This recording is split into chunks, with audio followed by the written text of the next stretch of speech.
Shalom, shalom, nous allons partager une sœur qui nous a posé une question. Et la question, c'est de savoir, c'était, est-ce qu'un chrétien ou une chrétienne, peut-il ou elle être encore conduit par des démons?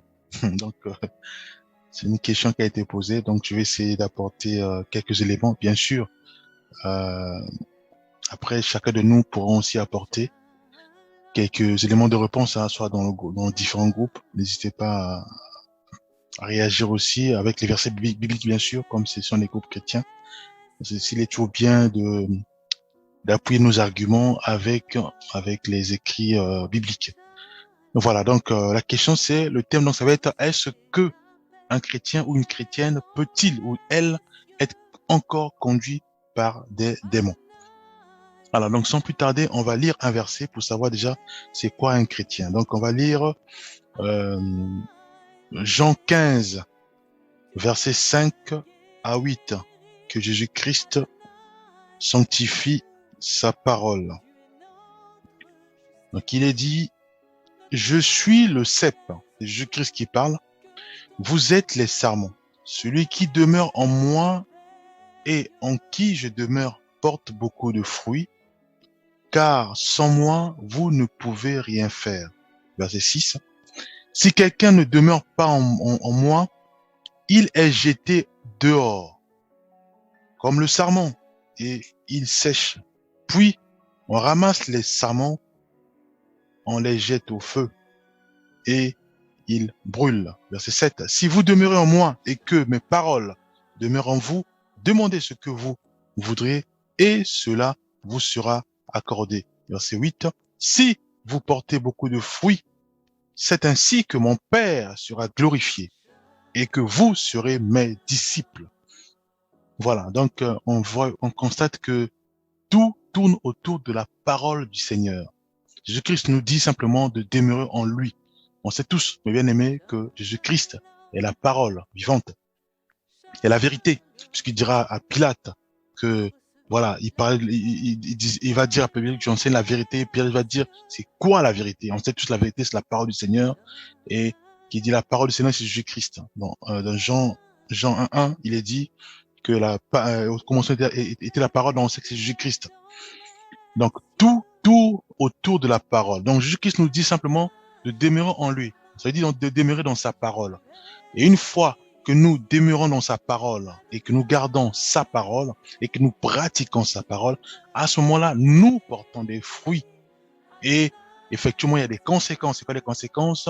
Le Père sera glorifié. Et un peu plus loin, il est dit que nous serons les disciples de Jésus-Christ. Donc, un chrétien ou une chrétienne, c'est simplement des disciples de Jésus-Christ ou des petits Jésus-Christ. Voilà. Donc, c'est les disciples de Jésus-Christ. Donc, celui et ou celle qui fait la volonté de son maître, qui n'est autre que Jésus-Christ de Nazareth, mes bien-aimés. Nous allons encore lire un autre verset, donc ça va être Jean 14, verset 23, que Jésus-Christ sanctifie sa parole.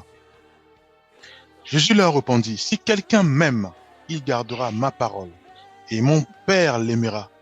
Nous viendrons à lui et nous ferons notre demeure chez lui. Mais bien aimé, c'est simple. Tout tourne autour de la parole du Seigneur, la Bible. Donc, mes bien aimés, si nous aimons la parole du Seigneur, si nous pratiquons la parole du Seigneur, si nous examinons tous les jours les Écritures, ça veut dire qu'en lisant la parole du Seigneur, de la Genèse à l'Apocalypse, avant de lire, bien sûr, on prie pour que Dieu nous révèle, donne la révélation de la parole que nous lisons. Et si nous pratiquons par la suite la parole du Seigneur, à ce moment-là, on dit que le Père va nous aimer. Et Jésus-Christ, son Père et l'Esprit Saint, bien non, en nous, mes bien-aimés.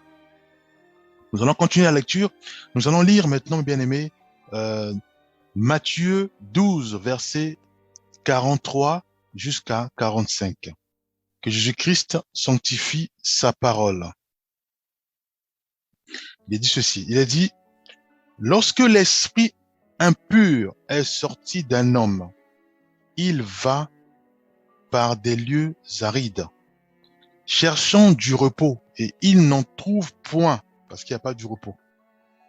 Alors, verset 14, verset 44, alors il dit, je retournerai dans ma maison d'où je suis sorti, et quand il arrive, il la trouve vide, balayée et ornée.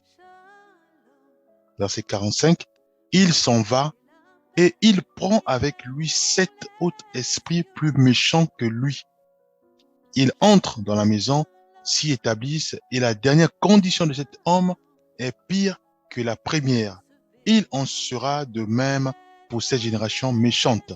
Donc ici, on voit bien que on parle d'un homme ou d'une femme. Donc on dit que quand l'esprit sort, ça veut dire quoi? Ça veut dire que quand déjà l'esprit qui était un esprit impur sort de la personne, donc d'un frère ou d'une sœur, ça veut dire que le frère ou la sœur a accepté Jésus-Christ comme Seigneur et Sauveur. Le frère et la sœur a décidé de ne plus suivre le diable Satan, a décidé de ne plus pratiquer aux composants du malin. C'est quoi les composants du malin? C'est Galates 5. Ça, je ne cesserai de le dire. Galates 5, à partir du verset 16 jusqu'à 21, où on nous parle des œuvres de la chair. Donc, c'est la haine, la colère, tout ce qui attire la manifestation du diable Satan dans notre vie. Tout ce qui attire les manifestations des démons dans notre vie, c'est ça que le frère et la sœur ont laissé pour suivre Jésus-Christ. Et à ce moment-là, les démons qui étaient en elle, ou les démons qui étaient au frère ou à la sœur, quittent. C'est ce que le verset nous dit, que quand l'esprit quitte, quand l'esprit impur quitte le corps, donc c'est ça en fait, mes bien-aimés. Donc il n'y a que deux forces. Donc tu as l'esprit impur et tu as l'esprit saint, qui est l'esprit de notre Seigneur et Sauveur Jésus-Christ, l'esprit de Dieu. Donc tu as l'esprit impur qui fait partie du malin, donc du diable Satan, et on sait que le diable Satan travaille avec ses démons, qui sont aussi les esprits impurs, dont on parle des légions dans la Bible. Donc on dit dans Matthieu 12, verset 43, on dit, lorsque l'esprit impur sort d'un homme, donc là on se dit que l'homme ou la femme vient à Christ, et dans sa vie à Christ, elle suit Christ, elle lit la parole du Seigneur et prie avec les autres. Et c'est à ce moment-là, l'esprit du malin quitte son corps. L'esprit qui est attaché à l'alcoolisme quitte. Donc l'esprit qui incitait le frère à boire l'alcool, à boire jusqu'à l'excès, cet esprit-là quitte son corps.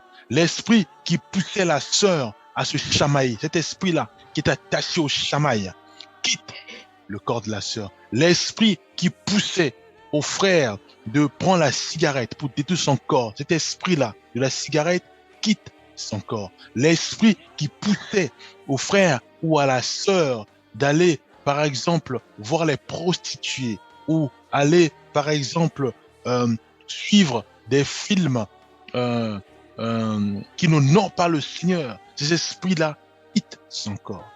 C'est pour cela, mes bien-aimés, il y a une force quand nous décidons de suivre notre maître, quand nous décidons d'abandonner le péché et de suivre la vérité qui n'est autre que la parole du Seigneur, qui n'est autre que Jésus-Christ, qui n'est autre que la Bible, mes bien-aimés. Voilà. Donc, après, il dit, l'esprit là, il quitte le corps, mais il va chercher le repos.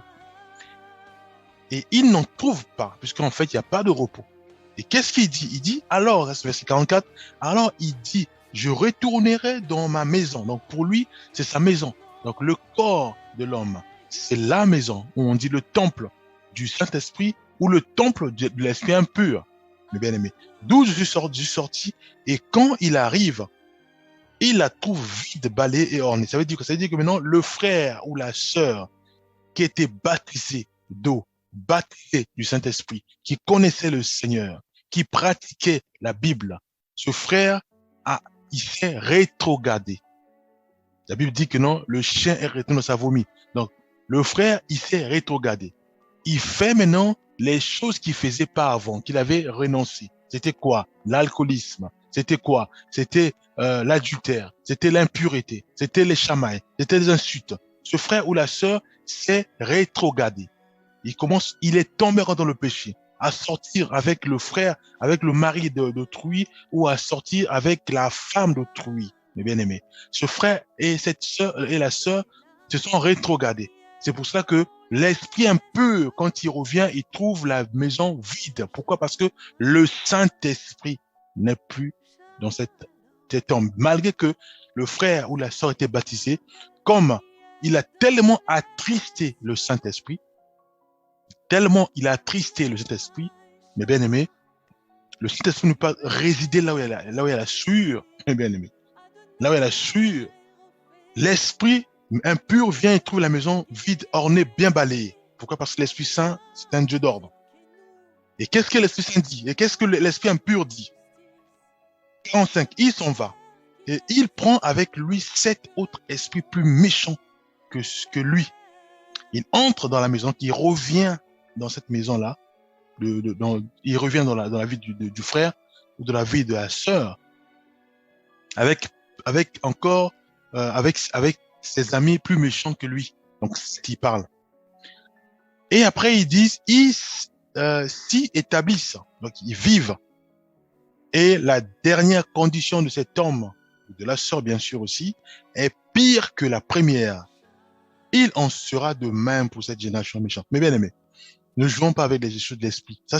Ne jouons pas avec ça, mes bien aimés. Si nous prenons la décision de suivre Jésus-Christ, si nous prenons la décision de suivre Dieu, mes bien aimés, nous devons être radicaux.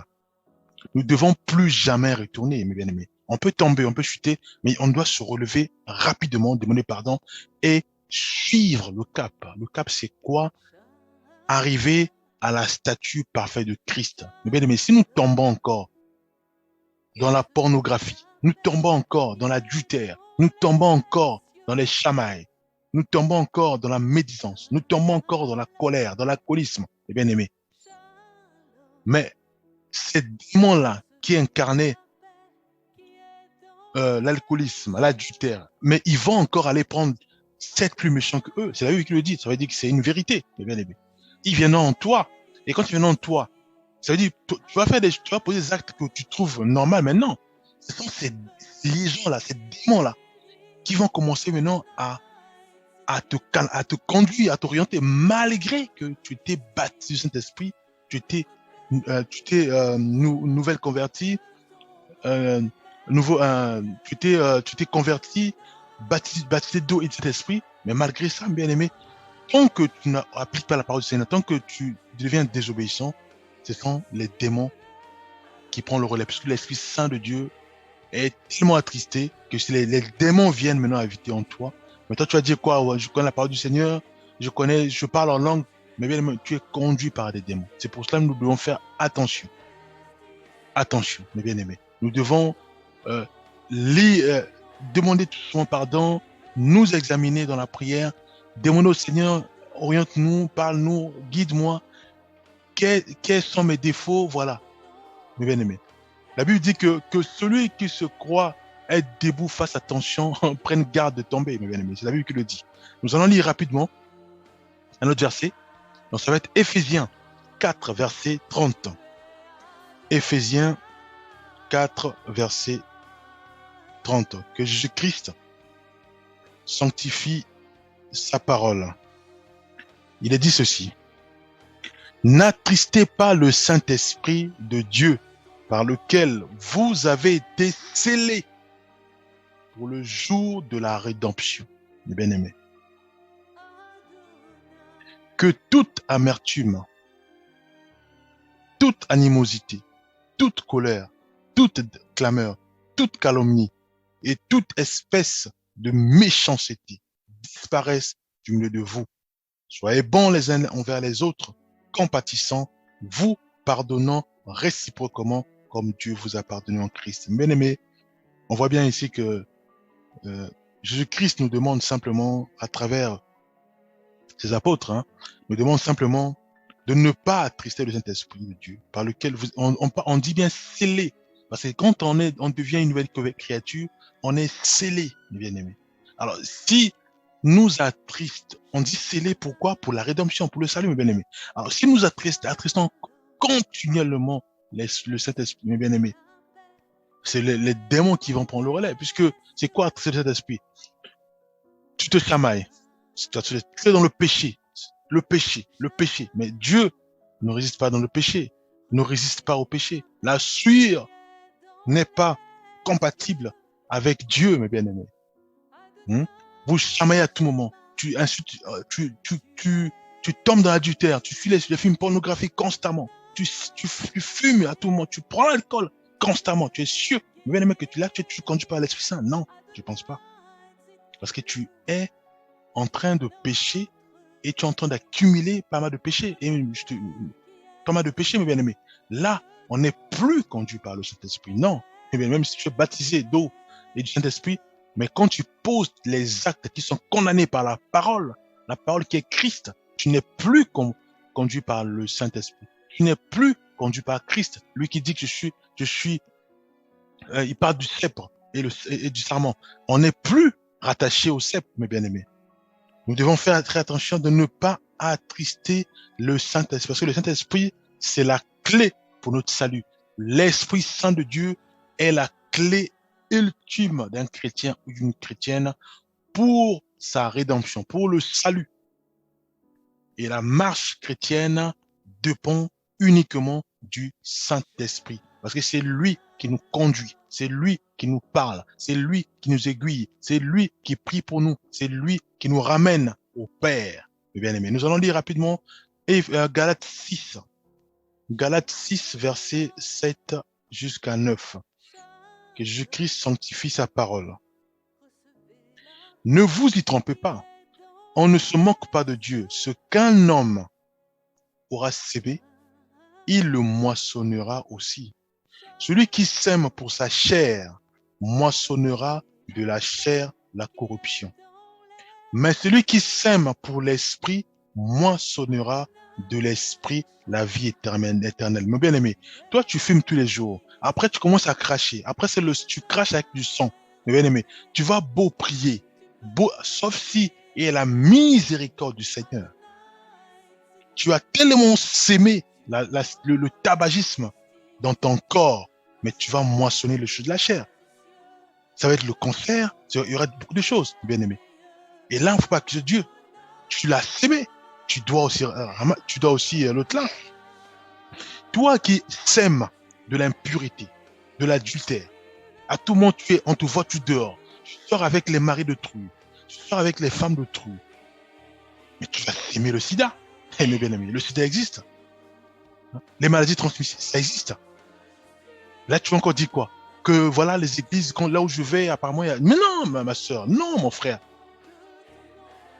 Tu n'as pas appliqué la parole du Seigneur. Tu n'as pas appliqué et pratiqué la parole du Seigneur. Tu as sémé pour ta chair, mais tu moissonneras aussi. On blague pas avec le Seigneur. Mais bien aimé, c'est clair. Hein? C'est clair, bien aimé. On blague pas avec le Seigneur.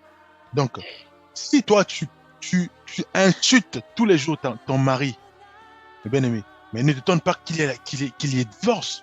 Si toi, tu traites mal ta femme, ne te donne pas qu'un jour qu'il y ait divorce. Pourquoi? Mais parce que tu n'as pas appliqué la parole du Seigneur. Tu n'as pas appliqué la parole du Seigneur, mes bien-aimés. Tu as appliqué, au contraire, la parole du diable Satan. Tu as écouté les orientations des démons qui étaient en toi, qui te poussaient à chamailler, il y a d'autres démons qui te poussaient aussi à sortir pour aller à être des prostituées, à sortir pour aller, par exemple, voler, mes bien-aimés. C'est ça. Mais tu moissonnes, si tu voles, tu vas moissonner la prison, mes bien-aimés. La Bible est claire, on ne se moque pas de Dieu. Ce qu'un homme aura sémé pour sa chair, on parle. Hein? Donc tu voles les parfums, tu voles les habits, tu vas moissonner la prison, mes bien-aimés. Tu vas moissonner l'isolement. Tu sèmes les films pornographiques, tu sèmes la prostitution, tu sèmes l'adultère, tu moissonneras les maladies transmissibles, tu moissonneras la mort, mes bien-aimés. Si tu sèmes les bagarres, tu vas moissonner les blessures, ou ce sera soit on va amputer soit ton pied ou autre. Mais bien aimé, ne jouons pas avec le péché. Le péché, c'est un composant du diable Satan. Nous devons rechercher la sainteté. Et pour le faire, nous devons vivre et marcher dans la sanctification. Ne jouons pas avec ça, mes bien-aimés. Ne jouons pas avec des mots. On n'est pas là pour la guerre des égaux. Non, mes bien-aimés. Nous sommes là pour le salut. Le salut, pour prétendre au salut, c'est le Saint-Esprit qui doit sanctifier, mes bien-aimés. Le Saint-Esprit, c'est la clé. Et pour prétendre au salut, le Saint-Esprit ne doit pas être attristé, mes bien-aimés. Que tu sois baptisé du Saint-Esprit ou d'eau ou pas, si tu n'entretiens pas l'Esprit Saint, si tu ne l'attristes pas, oui, tu es conduit par l'Esprit Saint. Mais si tu l'attristes, tu es conduit par les démons. C'est sûr et certain, mais on n'a pas fini. On va encore lire. On va encore lire un verset. Nous allons encore lire un verset. Hein? Nous allons lire Hébreux 6, verset 4 à 9. Qu'est-ce qu'il est dit? Que Jésus-Christ sanctifie sa parole. Alors, donc je vais lire. Car il est impossible que ceux qui ont été une fois éclairés, qui ont goûté le don céleste, qui ont eu part au Saint-Esprit, qui ont goûté la bonne parole de Dieu et les puissants du siècle à venir, et qui sont tombés, soient encore renouvelés et amenés à la repentance. Puisqu'ils crucifient pour leur part le Fils de Dieu et l'exposent à l'ignominie. Les bien-aimés, c'est pas moi, c'est la parole. Tu es né de nouveau, baptisé d'eau et du Saint-Esprit. Tu parles en langue, tu as des dons d'interprétation, tu as des dons de tout genre, mes bien-aimés, de guérison. Mais tu tombes en quoi? Mais tu tombes par la pornographie, tu tombes en quoi? Mais tu tombes par les insultes, par la guerre d'ego, par les chamailles. Tu tombes en quoi? Tu tombes parce que tu sors dehors, tu laisses ton mari à la maison, tu vas aller dormir dehors. Tu tombes pourquoi? Parce que tu ne prépares plus à manger à ton mari, ou tu parles mal à ton mari.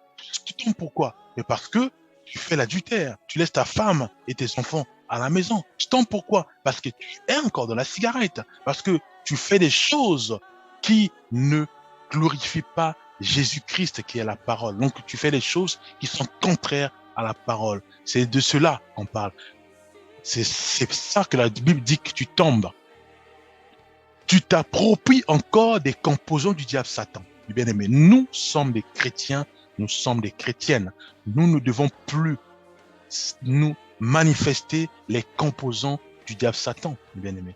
La calomnie, chamaille, adultère, impureté, cigarette, pornographie, masturbation. Tout ce que vous connaissez qui appartient au diable Satan. On ne peut pas les utiliser. Parce que si nous prenons un seul composant, malgré qu'on on a tout laissé, mais on garde quand même le vol, mais on est toujours du diable Satan, on est conduit par un démon qui nous pousse à voler, mes bien-aimés. Donc oui, un chrétien, oui, une chrétienne baptisée d'eau et de Saint-Esprit peut encore être conduit par un démon et perdre son salut de l'âme. Ça, faut pas oublier. Ah, Jésus-Christ, il est mort à la croix, il est ressuscité, mais il nous demande de marcher nuit et jour avec notre croix. Parce que il a le libre arbitre, n'oublions pas ça. Et si tu pèches, l'âme qui pêche, c'est celle qui mourra. Mais bien aimé, n'oublions pas ça. Au contraire, nous devons prier pour que Dieu nous délivre de ce dernier composant qui est le vol, qui est resté en nous.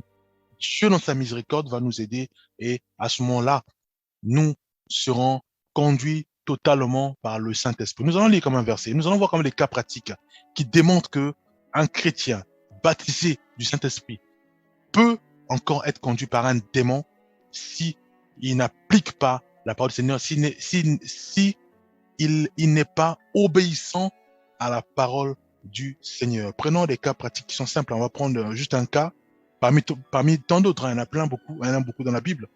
Donc je laisserai aux bien-aimés frères et sœurs de compléter. Prenons par exemple le cas 1 Samuel 9, versets 15 à 17. Donc je vais lire 1 Samuel 9, versets 15 à 17. Que Jésus-Christ sanctifie sa parole. Alors, il est dit ceci, il est dit, or, un jour, avant l'arrivée de Saül, l'Éternel avait averti Samuel en disant, demain à cette heure, je, je t'enverrai un homme du pays de Benjamin et tu loindras pour chef de mon peuple d'Israël.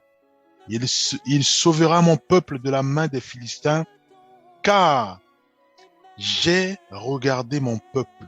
Je répète bien, j'ai regardé mon peuple, parce que son cri est venu jusqu'à moi. Mais bien aimé, ne jouons pas avec le Seigneur.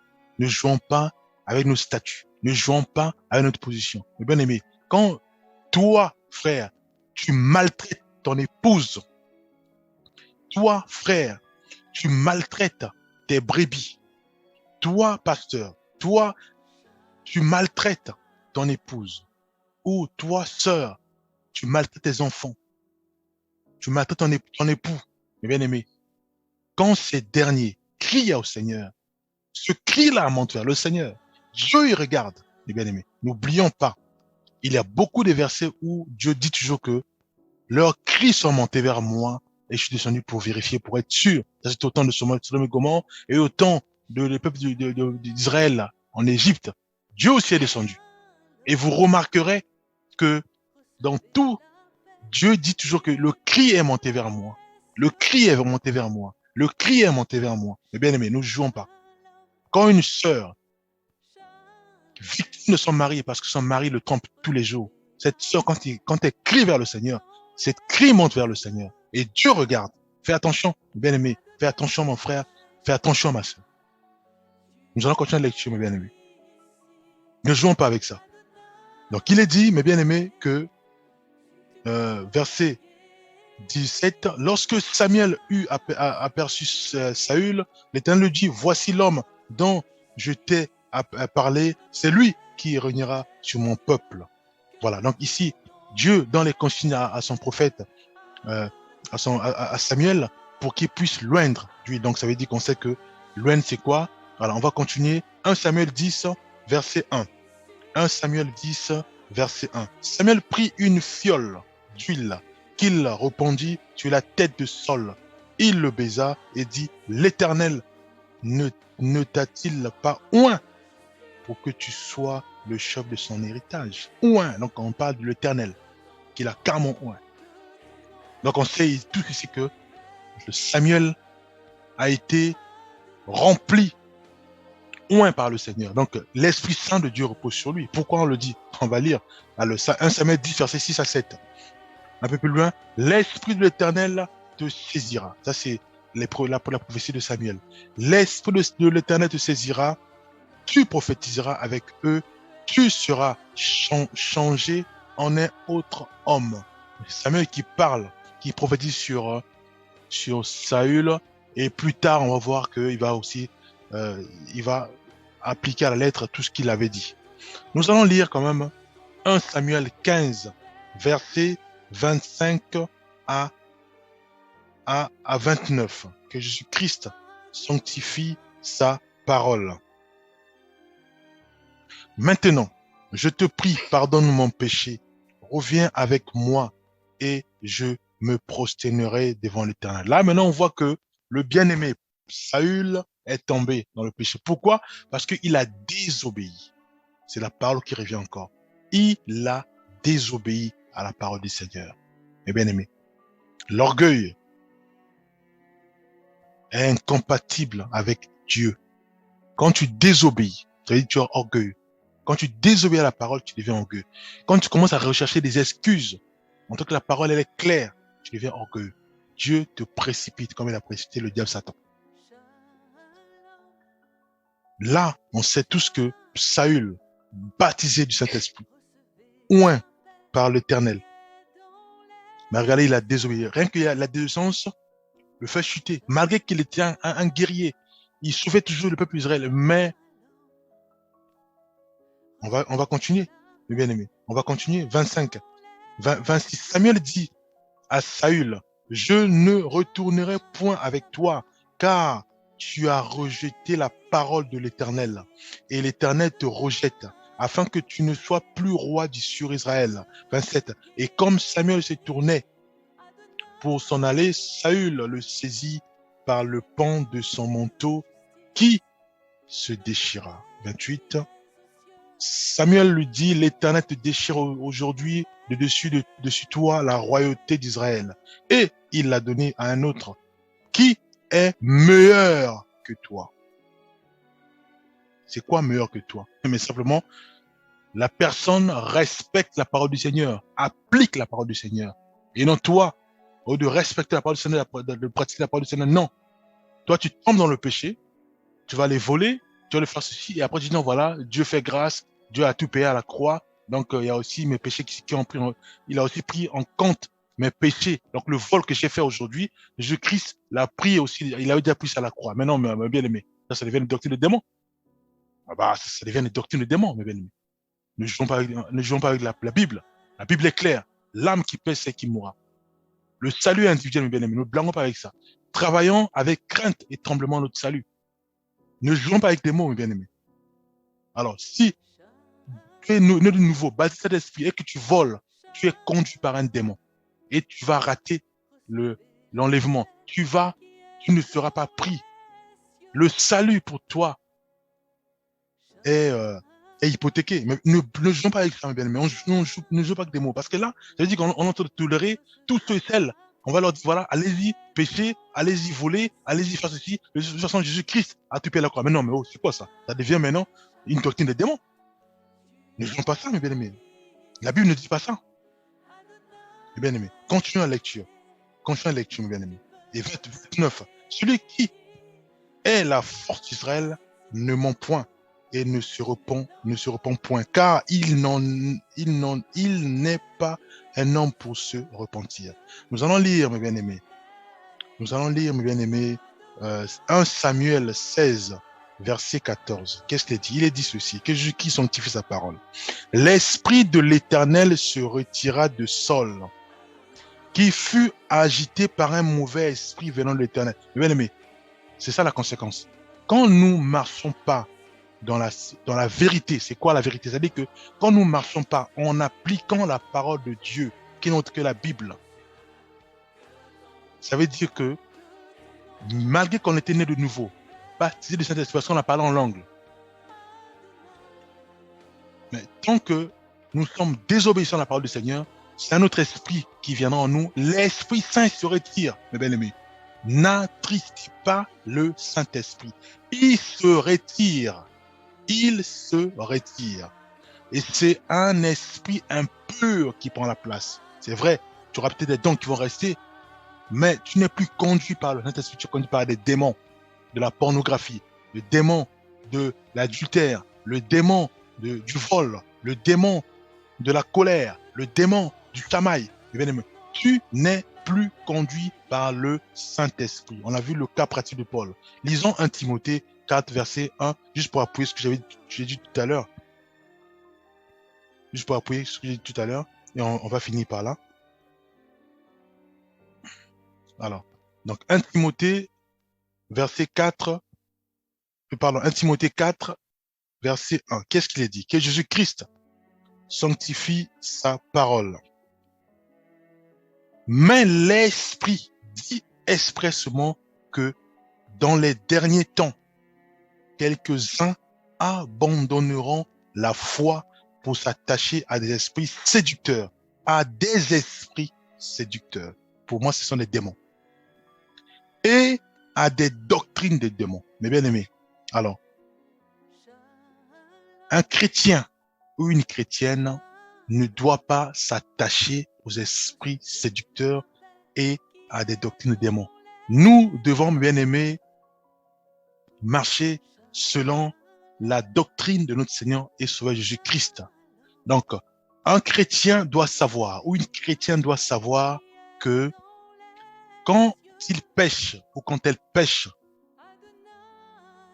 aussitôt, il doit ou elle doit se repentir et demander pardon au Seigneur et demander la miséricorde pour que Dieu l'aide à ne plus tomber sur ce péché. Ça peut être quoi? Ça peut être l'alcoolisme, ça peut être la drogue, ça peut être la cigarette, ça peut être l'adultère, ça peut être le fait de sortir avec des femmes d'autrui ou le fait de sortir avec des époux, avec des maris d'autrui. C'est ça. Ces péchés sont tous conduits par des démons. Il y a beaucoup de démons qui veulent t'inciter uniquement à voler, ils t'inciter uniquement à boire l'alcool en excès. Voilà. Un chrétien doit se relever. Un chrétien ne doit pas dire que ce que je fais comme péché, Jésus-Christ a déjà payé à la croix. Non, là c'est une erreur. Là c'est ce qu'on appelle une doctrine des démons. C'est le démon qui est en toi, qui te pousse à appliquer cette doctrine qui dit que Jésus-Christ a tout payé à la croix et ce que tu fais comme péché maintenant, que tu voles, tu peux voler, tu peux sortir avec les femmes d'autrui, avec les maris d'autrui. Jésus-Christ t'a déjà pardonné, il a tout payé à la croix. Non, parce que tu le fais volontairement. Mon bien-aimé, là, c'est une erreur. Ce que tu fais, ce qu'on appelle, c'est un péché. Et ça veut dire que tu n'es plus conduit par le Saint-Esprit, tu es conduit par un démon. Et là, tu perds ton salut, mes bien-aimés. Donc, ne dites pas que Jésus-Christ a tout payé à la croix, même mon péché que je veux faire demain. Non, mes bien-aimés. C'est une erreur grave. C'est une doctrine des démons.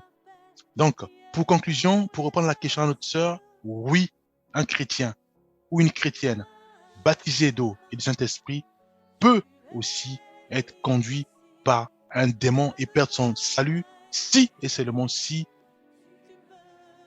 le frère ou la sœur déshonore ou désobéit à la parole du Seigneur. Quand un frère ou une sœur ne désobéit pas à la parole du Seigneur, oui, celui-là ou celle-là est bien conduit par le Saint-Esprit. Mais si nous désobéissons à la parole du Seigneur, nous ne sommes plus conduits par le Saint-Esprit. Nous sommes au contraire conduits par les esprits séducteurs, les esprits qui nous poussent à l'envie, au chamail, à la colère. C'est ce qu'on appelle des démons, les bien-aimés. Et qui dit démon, dit le diable, mes bien-aimés. Donc, oui, un chrétien ou une chrétienne peut être conduit par un démon ou par le diable si il est orgueilleux, comme le diable, ou si il est désobéissant à la parole du Seigneur. Je prie, Père, nous reconnaissons que tu es bon et juste. Merci pour cette question de notre sœur. Merci parce que c'est toi qui nous éclaires encore. Aujourd'hui, nous nous retrouvons tous. Aide-nous, Père Céleste, à être parfaits devant toi.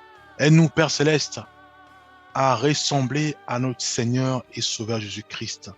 Aide-nous, Père Céleste, à tenir notre croix avec l'aide du Saint-Esprit et de marcher tel écrit dans ta parole.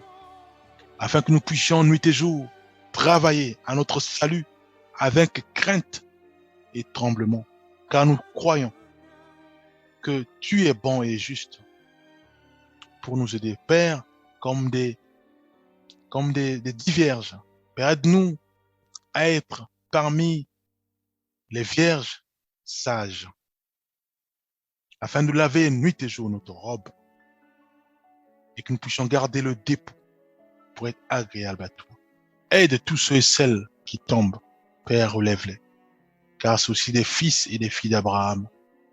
Père, continue à leur parler, à les transformer, à les ramener à toi, afin que nuit et jour, que nous puissions être, oui, les disciples de Jésus-Christ. Au nom puissant de Jésus-Christ, nous avons ainsi prié. Amen.